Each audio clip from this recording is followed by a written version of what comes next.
Je m'appelle Aude et je suis une auteure et cinéaste. J'ai plus de 15 ans de carrière en tant qu'auteure. J'ai publié des romans, des nouvelles, des pièces de théâtre. Après avoir fini ma résidence, nous avons donc quitté le village et on est reparti à Dakar. J'étais enfin de retour dans la civilisation, ce qui était incroyable. Mon hôtel était vraiment très joli. C'est un hôtel boutique, en fait, avec une architecture, je pense, très afro-européenne, en fait. Les chambres étaient un peu sombres, mais très jolies. Et on avait aussi le petit déjeuner inclus, ce qui est toujours un bonus. Voici donc un room tour de ma chambre.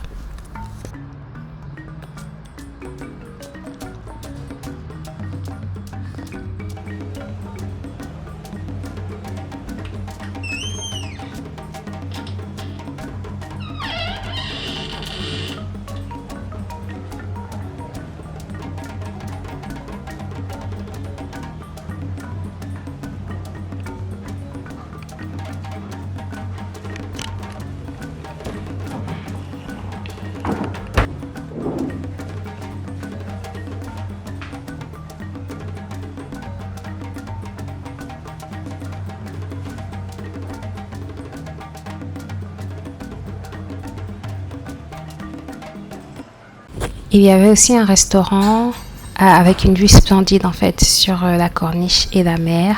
Mais un restaurant, ils nous vendaient de la loco pour 2000 francs, ce qui est une arnaque. Mais très beau restaurant quand même. Cela a pris du temps pour me réacclimater et je me suis rendu compte que pendant le mois que j'avais passé, en fait, j'avais raté plein de choses. Il s'était passé plein de choses dans le monde que je ne savais pas parce qu'on avait si peu d'internet et si peu de nouvelles.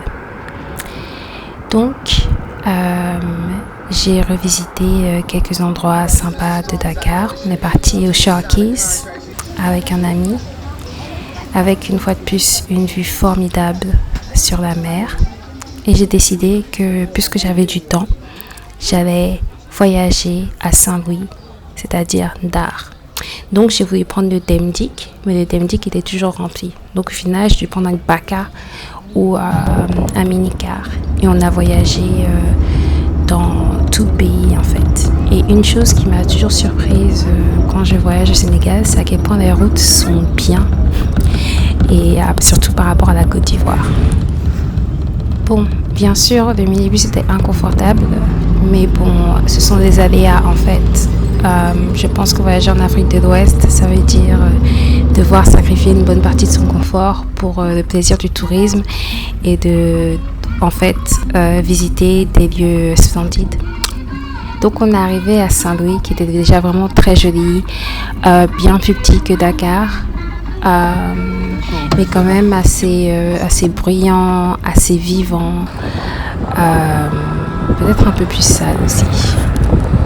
Après quelques mésaventures, comme à mon ordinaire, je prends un taxi en fait de la gare des minicars jusqu'au centre de Saint-Louis, parce qu'en fait la gare des minicars est pas vraiment du côté de Saint-Louis, en tout cas du côté de la vieille ville.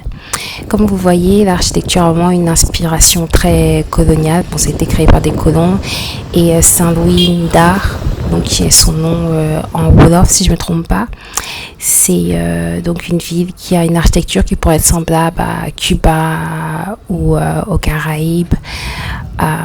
Très jolie, très colorée.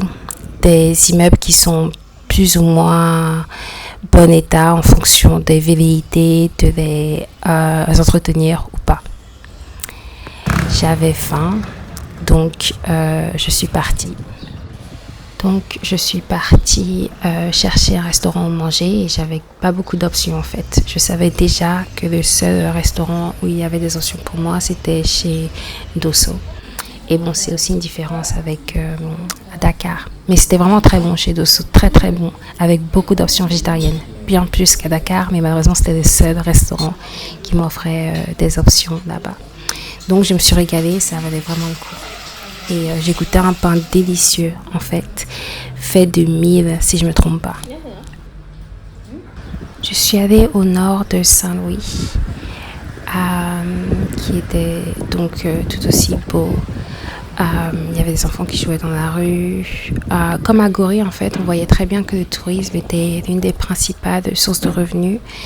Donc, c'est dire qu'on m'interpellait beaucoup, vu que ça se voyait que j'étais une touriste à cause de mon appareil photo. Donc, j'ai déambulé, j'ai contemplé les belles maisons colorées, les belles fleurs, les beaux immeubles, les beaux arbres. Et aussi la mer.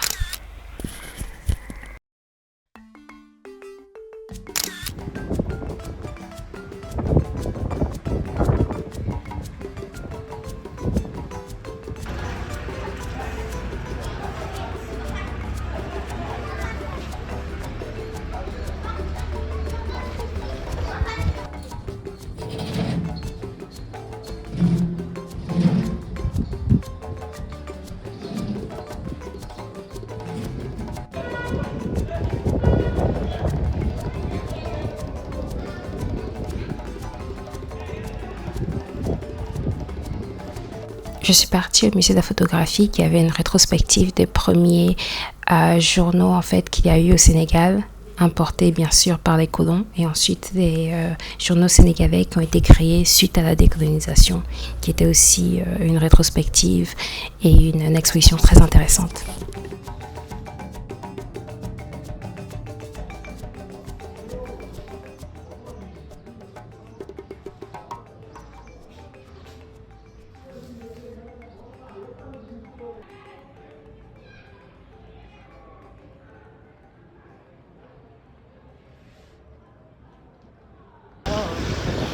Salo était tout aussi belle qu'on me l'avait décrite en fait, mais j'avais prévu de rentrer à Dakar.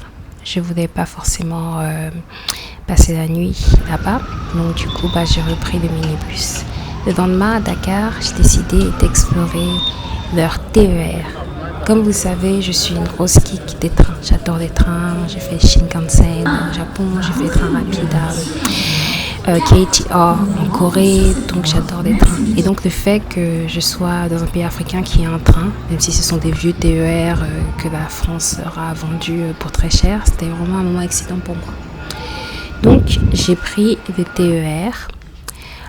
C'était sympa de le prendre. Il était rempli, bourré à craquer. Bon, faut dire que j'ai pris ça à la mauvaise heure.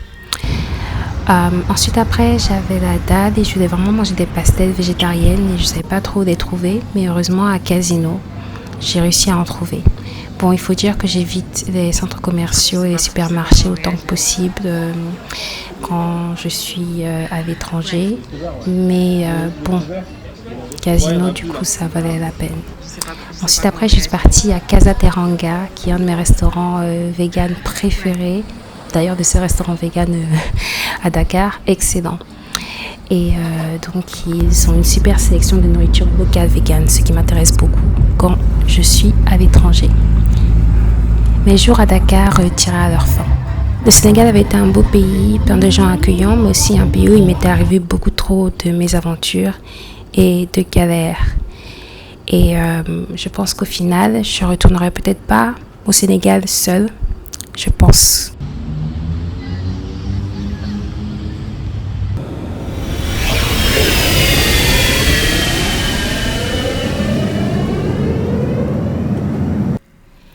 Si vous aimez ma vidéo, abonnez-vous à ma chaîne pour plus de conseils d'écriture et de conseils sur comment faire des films.